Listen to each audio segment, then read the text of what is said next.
What is going on, guys? This is episode 7 of Talking to Myself, and in this episode, I'm going to be talking about the benefits of fasting.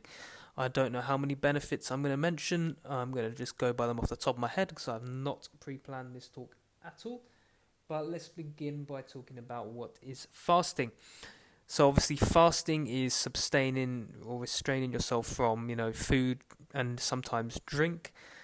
For an extended period of time, generally speaking 12 to 16 hours or more, and sometimes even some people do days and even weeks. There's in the case, the reason why I'm doing this in fact is because it's the month of Ramadan and I've never done that before, so I thought, not for religious purposes but for more discipline, a connection to something higher than myself, I thought let's give this a go for. And this is basically you abstain from anything that can, I guess, give you a desire, whether that's food, drink, sexual stuff, talking about stuff that's not pleasant, any bad language, stuff like that. So you restrain from that. The idea is you restrain from it for a month. You eat at certain times before sunrise and after sunset, and drink as well then.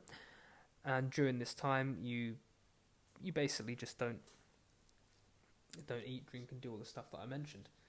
There's obviously other types of fasting. I'm not going to go into all of them now because, quite frankly, I don't care enough to talk about them all. You can do your own research, but there's intermittent fasting. You basically skip breakfast, and only eat within an 8-hour period. There's water fasting, so say you'd go, this often works, minimum of 1 day, and you just drink water. There's obviously dry fasting, you drink neither water or eat. And there's fasting from other stuff like sex and, technology, whatever it may be. Now, I do believe the reason why people do fasting, it is a type of purity, okay? You're purifying, firstly, your body. So you're getting rid of all those toxins that you've eaten from, obviously stuff like junk food, there's a lot of toxins in that. Even your daily food, you're still consuming stuff that your body, sometimes can't process, but also needs a break from. So you're literally eliminating all this stuff. Your body's flushing out the waste, and it's also getting a rest from eating. Like, imagine your whole life, like if you never had a sleep, you never went to sleep for 1 year, you wouldn't be able to survive. It's like your stomach then, your intestines, all that stuff. It's never got a break from digesting your food and drink. So the first thing is, like I say, it's a restoration for the cells, for the body, and you're purifying them. You're getting rid of all the junk, and you're getting back to a clean slate, so to speak. So now as well, we've got other benefits such as, it's just discipline, isn't it? If every time you see someone eating food, a burger, and you straight away, without even thinking, you go to eat a burger as well, or a cake, whatever it may be, you're ultimately a slave to that desire, aren't you?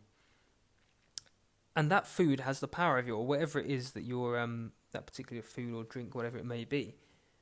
You have no self-control. So the point is, and I'm aware that most people say, yeah, but I want to enjoy the food, it's nice, I only live once. Yes, I get that. But it's doing it in a conscious way where you can enjoy the food, but it doesn't have the power over you, to the point where you have to continuously keep eating, and you're putting not only your health at risk physically, but mentally. And here's a fun fact. When you actually eat more mindfully and consciously, you can actually get more enjoyment from just a few mouthfuls of the food than you would having, say, for example, 1 burger, 2 burgers, 3 burgers. You could, in fact, just have a few mouthfuls of whatever that food is and taste it fully, enjoy it fully. See, another thing I found as well is it gives us like a connection to something higher than ourselves. So obviously when you're not eating for, you become even more grateful for the food when you do get it. So say you've done a day fast of no eating, drinking in the case of Ramadan. You literally, when it comes to eating, particularly in the early stages, you might be a bit hungry and you are more grateful for that food. So you're now understanding what it feels like to be someone perhaps that's in poverty in a country that doesn't have access to food. You can now relate to them and you appreciate these things even more, which is a huge thing because we take things so much for granted. Every time you get food, maybe your friend, your wife, your husband, whatever cooks for you, you don't even appreciate it. So this is gratitude. And gratitude is the most powerful, like, emotion, the most powerful thing you can do, because whether you believe in something greater than yourself, like a creator or not, you're expressing your, how much you truly appreciate just simple things in life, and you're not reliant on all this other nonsense that we don't need.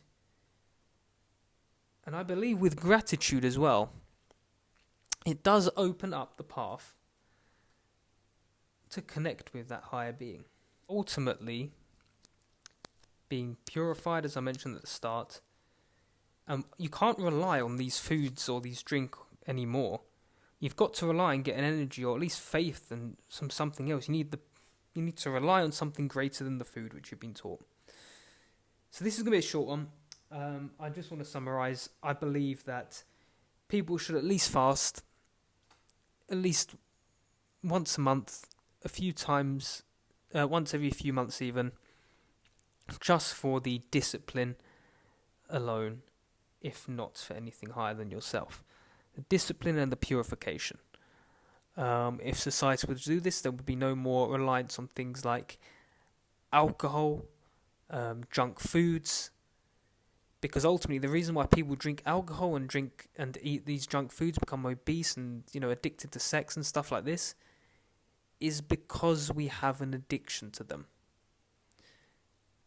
And that is when, for example, in a lockdown, when the pubs were closed, people genuinely couldn't function, some people, because they needed that kick, that beer, to get them through. Some people have a long week at work, understandable. They relax by having that beer, by going to that nightclub, maybe by having sex, whatever it is, whatever that thing is. So I do believe fasting should be something that is utilised by everyone, whether you're fasting from the food, the drink, the sex, that whatever it is you have a desire for, even if it's technology. I do believe you should abstain from doing that thing for a period of time so that you can heal that desire. And if you do this consistently, you'll realise that you don't actually no longer need that thing that you were addicted to.